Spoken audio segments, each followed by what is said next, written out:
Hello, my dear students. Welcome back to the channel. My new video. My name is Amir from A1 Coaching.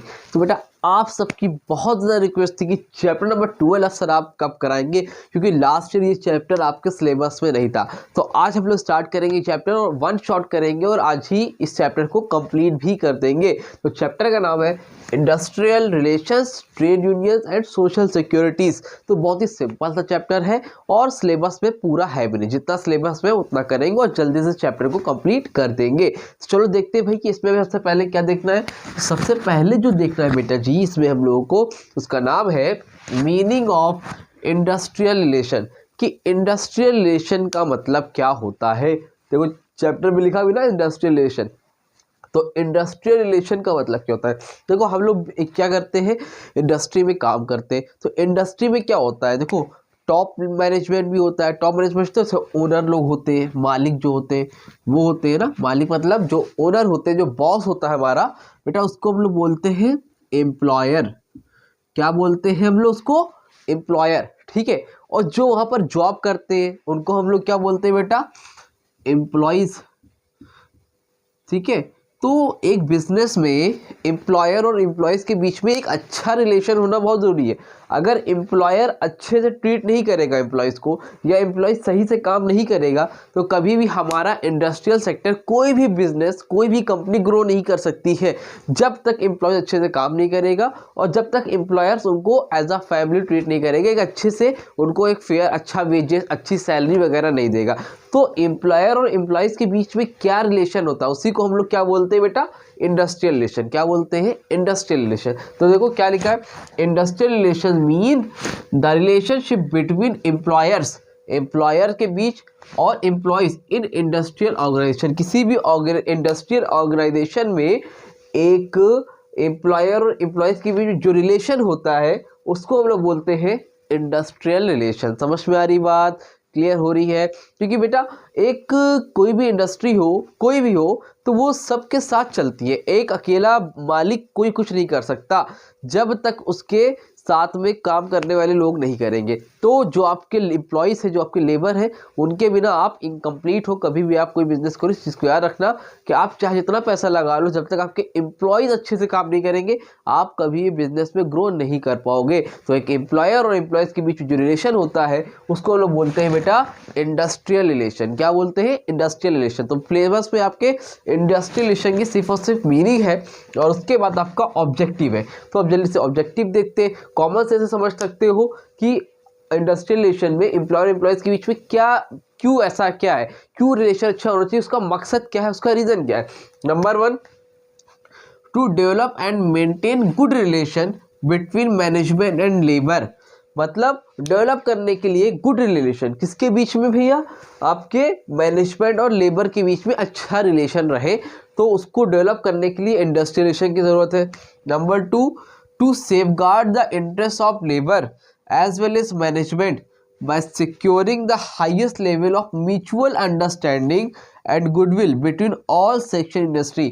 मतलब क्या रहे, safe guard रहे किसके लिए, interest of labour, labour का भी interest रहे, एज वेल एज मैनेजमेंट, दोनों का फायदा रहना चाहिए। भाई मैनेजमेंट वाले भी खुश रहे जिनका ऑफिस है, और जो लेबर है उनका भी इंटरेस्ट, उनके बारे में भी देखा जाए।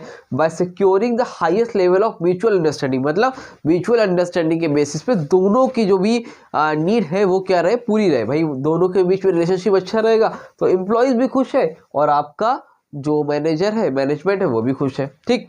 Number 3, to avoid all forms of industrial conflict. Conflict मतलब होता है लड़ाई झगड़ा हो जाना, मतभेद देना, किसी भी तरह के आपस में ना बनना, एक दूसरे में मारपीट हो जाना, है ना। तो ये सारी चीज़ें ना होने पाए। तो to avoid all forms of industrial conflict, industry में किसी भी तरह का कॉन्फ्लिक्ट ना होने पाए, इसके लिए भी अच्छा रिलेशन बहुत ज़रूरी है। Number 4, to raise productivity. Productivity यानी कि तेजी से प्रोडक्टिविटी करना, दोनों का फायदा होगा। मतलब प्रोडक्टिविटी भी हो, मैनेजमेंट का भी काम हो और उनको ज़्यादा से ज़्यादा प्रॉफिट मिले। तो प्रोडक्टिविटी जल्दी से जल्द हो, तो उसके लिए भी industrial relation is the must thing है। तो 4 ऑब्जेक्टिव है आपके लिए, इनफ है। यही 4 पढ़ के चले जाना और जो लिखा है सेम टू सेम लिख के जाना, आपको फुल मार्क्स मिल जाएंगे, ज़्यादा टेंशन लेने की बात नहीं है। और इसकी इम्पॉर्टेंट भी रहेगा आपके पेपर में, क्योंकि बेटा कई सालों से तो गायब था। तो उम्मीद है कि इसकी मीनिंग या ऑब्जेक्टिव पूछ सकता है। थोड़े से टॉपिक ही इसमें, तो सब पढ़ के देखना चाहिए कि जाना, क्योंकि सभी इसमें इंपॉर्टेंट है।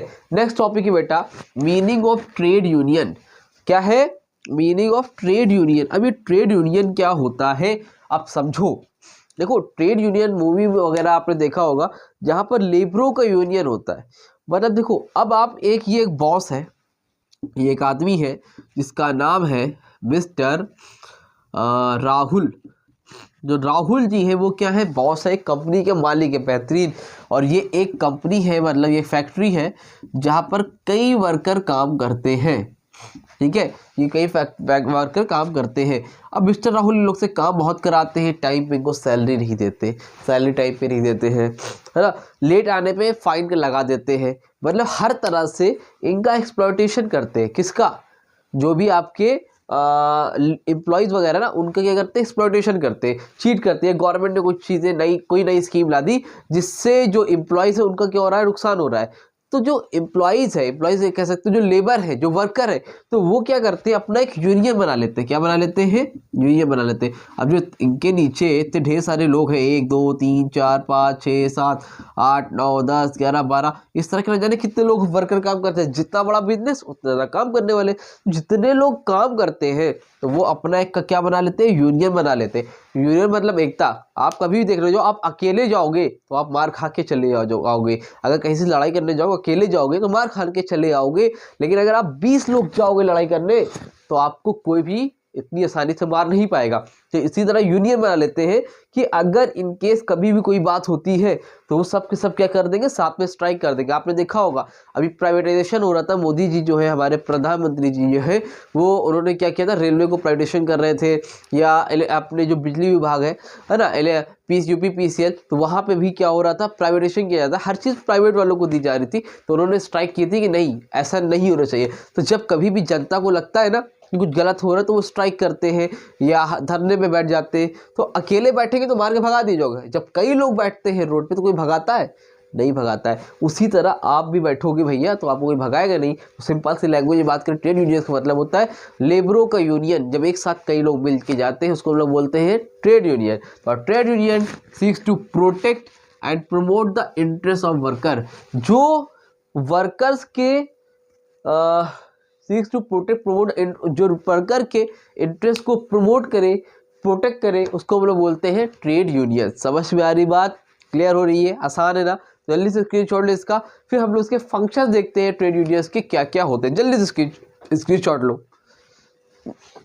हाँ तो बेटा चलो जल्दी से आगे बढ़ते हैं और देखते हैं कि फंक्शंस क्या क्या होते हैं ट्रेड यूनियंस के। तो देखो आप लोगों ने ट्रेड यूनियंस का तो मतलब समझ लिया, जहाँ पर प्रोटेक्ट करते हैं वर्कर को, उनकी जॉब को, उनकी सैलरी को, कि वर्कर की तरह साथ किसी भी तरह का एक्सप्लॉयटेशन ना होने पाए। तो जितने भी वर्कर्स होते हैं, लेबर होते हैं, सब अपना एक यूनियन बना लेते हैं, ताकि अगर एक के साथ होगा तो सबके सब एक साथ मिलकर क्या करेंगे, उसके साथ आवाज़ उठाएंगे। ट्रेड यूनियंस का मतलब होता था। अब फंक्शंस ऑफ ट्रेड यूनियन, क्योंकि फंक्शन क्या क्या होगा, काम क्या क्या है। नंबर वन पर बेटा प्रोडक्शन। देखो बहुत से आपके जो बॉस होते हैं, एम्प्लॉयर्स होते हैं, है ना, वो आपके बहुत ज़्यादा एक्सप्लॉयटेशन करते हैं। या फिर पॉलिटिकल पार्टीज़ है, वो कुछ ऐसा काम कर रहे हैं जिससे आपके ऊपर कुछ दिक्कत हो रही है। तो अगर इस तरह की कोई भी चीज़ हो रही है तो वहाँ पर क्या उनको प्रोटेक्शन मिलती है, क्योंकि वहाँ पर ट्रेड यूनियन है। तो ट्रेड यूनियन मिल के आपके साथ खड़ा रहेगा, मतलब किसी के साथ भी दिक्कत है ना, तो वो मिल के आवाज़ उठाते हैं। तो वहाँ पर क्या होता है, इस तरह से उनके ऊपर वो लोग इतना नहीं कर पाते हैं, किसी भी तरह की दिक्कत नहीं दे पाते हैं, क्योंकि अगर सब लोग मिल के साथ में काम करते हैं तो देखो क्या लिखा है, trade union safeguard workers, trade union safeguard workers against all sort of exploitation. मतलब जितने भी तरह की एक्सप्लॉयटेशन है by employers and political parties, जितनी भी तरह की पॉलिटिकल पार्टीज है उनके तरफ से किसी भी तरह का एक्सप्लॉयटेशन होता है तो वहाँ पर क्या रहती है, प्रोटेक्शन मिलती है ट्रेड यूनियन की हेल्प से। नंबर 2 पर है बेटा proper standard of living. Proper standard of living का मतलब यहाँ पर यह है कि देखो आपसे काम कराया जाता है, आपसे मतलब हम सब जो भी वर्कर काम करते हैं उससे काम कराया जाता है, तो वहाँ पर उनको प्रॉपर स्टैंडर्ड ऑफ लिविंग मिलता है। मतलब किस तरह से कि एक प्रॉपर कंडीशन हो, अच्छी फेयर वेजेस मिले, है ना, किसी भी तरह की दिक्कत हो तो वो सारी चीज़ें ले, मतलब स्टैंडर्ड ऑफ लिविंग क्या होगा उनका, अच्छा होगा। देखो क्या लिखा है, union attempts to secure for worker fair wages, fair एक अच्छा वेजेस मिले, proper working condition, proper working condition हो, मतलब ये ना हो कि छत पे काम करा रहे धूप में करा रहे हो तो कुछ ना कुछ पंखे वगैरह का इंतजाम होना चाहिए, टेंट वगैरह लगा होना चाहिए। And welfare facilities like health, housing, recreation and social securities so as to ensure desirable living standard for them. और स्कीम वगैरह हो, पेंशन वगैरह हो, ये सारी चीज़ें होती हैं जो एक जिससे आपका स्टैंडर्ड ऑफ लिविंग अच्छा हो सके, तो ये सारी स्कीम भी वो अपने पास मंगवाते हैं ट्रेड यूनियंस की हेल्प से। Number 3, economic security. भाई आपके काम करते करते कोई एम्प्लॉइज़ है वो बीमार हो गया है, उसका एक्सीडेंट हो गया है, तो ये सारी फैसिलिटी भी आप उनको प्रोवाइड करो, उसको हम लोग क्या बोलते हैं, इकोनॉमिक सिक्योरिटी। क्या लिखा है, ये protect their members from various economic hazards. Hazard मतलब होता है डेंजरस चीज़ें, hazards such as illness, accidental injuries, unemployment. They secure compensation from employers. Union worker also provide financial assistance to working worker during distress. ये बोले किसी तरह की injury हो गई, किसी भी तरह का एक्सीडेंट हो गया, तो इस सारी चीज़ों में भी वो आवाज़ उठा सकते हैं और उनकी एक्सपेक्टेशंस होती है कि कंपनी उनको कंपनसेट करे। ठीक, नंबर 4 पर है बेटा, इसमें जो लिखा है सेल्फ एक्सप्रेशन। 6 लिखिए, आप कोई भी 5 देख के चले जाओ, मैक्सिमम 5 से ज़्यादा तो आएगा ही नहीं, 3-4 की उम्मीद है, बट 5 आप देख के जाना। नोट्स में दे दूंगा, नोट्स आप लोग डाउनलोड कर लेना, तो नोट्स में आपको सब के सब जितनी भी चीज़ें मिल जाएगा उतना ही पढ़ के चले जाना। नंबर 4 पर सेल्फ एक्सप्रेशन। सेल्फ एक्सप्रेशन में लिखा है union serve as a medium through which workers can express their grievances and suggestion to employers. तो यूनियन में क्या होता है, सेल्फ एक्सप्रेशन मतलब खुद के लिए वो अपनी बात रख सकते हैं, किसी भी तरह की उनकी ग्रीवेंसेस में होता है शिकायत, किसी भी तरह की शिकायतें हैं या किसी भी तरह का सजेशन है तो वो कंपनी को दे सकते हैं। नंबर 5 पर है कलेक्टिव बार्गेनिंग। अब कलेक्टिव बार्गेनिंग मतलब जब सब लोग होंगे तो वहाँ पर किसी भी तरह की डिमांड है, किसी भी तरह की शर्तें हैं, टर्म्स एंड कंडीशन है, तो उसके लिए भी वो जाके बात कर सकते हैं अपने मैनेजमेंट से। Number 6 protest. तो अगर कोई चीज़ आपके खिलाफ हो रही है ना, तो आप उसके लिए स्ट्राइक कर सकते हो। स्ट्राइक के लिए मैं बताया ना, वो प्रोटेस्ट करते हैं, तो उसी को हम लोग क्या बोलते हैं, ये फंक्शन होते हैं ट्रेड यूनियन के। क्योंकि भाई मतलब कोई भी चीज़ आपके डिमांड के खिलाफ है या कोई आपके अकॉर्डिंग नहीं हुई है या जो कि गलत है, तो उसके खिलाफ आप प्रोटेस्ट कर सकते हो। और प्रोटेस्ट कौन करता है, ट्रेड यूनियन का काम होता है प्रोटेस्ट करना, ताकि जो भी गलत चीज़ हो रही है वो ना होने पाए। समझ में आई बात? इसको हम लोग बोलते हैं फंक्शंस ऑफ ट्रेड यूनियन। ये 6 फंक्शन है, एनी 5 आप देख के ज़रूर से चले जाना, इसमें बहुत ज़्यादा चांसेस है ये सब में से क्वेश्चन बनने की, क्योंकि ज़्यादा कुछ तो है नहीं, तो इसलिए इससे क्वेश्चन बनेगा ज़रूर से देख के जाना। ठीक, और ये टॉपिक हो गया आपको क्लियर। तो आज बेटा अभी मैंने आप लोगों को इंडस्ट्रियल रिलेशन और ट्रेड यूनियन वाला पार्ट करा दिया है। नेक्स्ट वीडियो में अपलोड करूंगा जिसमें आपको सोशल सिक्योरिटी दूंगा, और आप टेंशन मत लेना, वीडियो ये आज मिला है आपको, तो सोशल सिक्योरिटी वाला टॉपिक आपको कल ही मिल जाएगा और आपका चैप्टर ये हो जाएगा कंप्लीट। और एक चैप्टर लास्ट वाला है जिसका आपका इन्वायरमेंट वाला चैप्टर है, वो भी ये बच्चे बहुत दिन से परेशान थे, बेटा इन्वायरमेंट में क्या दिक्कत आ रही है, इन्वायरमेंट मतलब इन्वायरमेंट स्पष्ट हो रहा, बट अगर आपको दिक्कत आ रही है तो उसके लिए भी मैं कल कुछ करूँगा, कल ही साथ में इसके सेकेंड पार्ट के साथ साथ वो चैप्टर भी अपलोड कर दूं और आपका सिलेबस कंप्लीट हो जाए। और इस साल के लिए भी मैंने 7 चैप्टर ऑलरेडी पढ़ा दिए, 1 शॉट। जो बचे हुए चैप्टर हैं तो वो भी आपको इसी जनवरी के मंथ में मिल जाएंगे, आप आराम से इजीली पढ़ सकते हो। तब भी कोई डाउट हो जाए तो कमेंट सेक्शन में इंस्टाग्राम में कॉन्टैक्ट कर लेना। वीडियो अच्छी लगी तो वीडियो को लाइक करो, चैनल को सब्सक्राइब करो।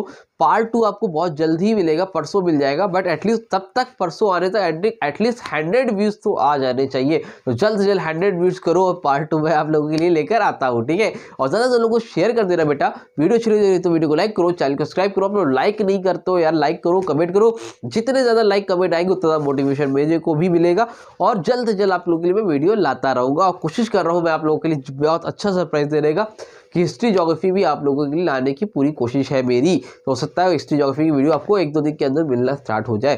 तो मिलते हैं न्यू वीडियो में, तब तक के लिए थैंक यू सो मच।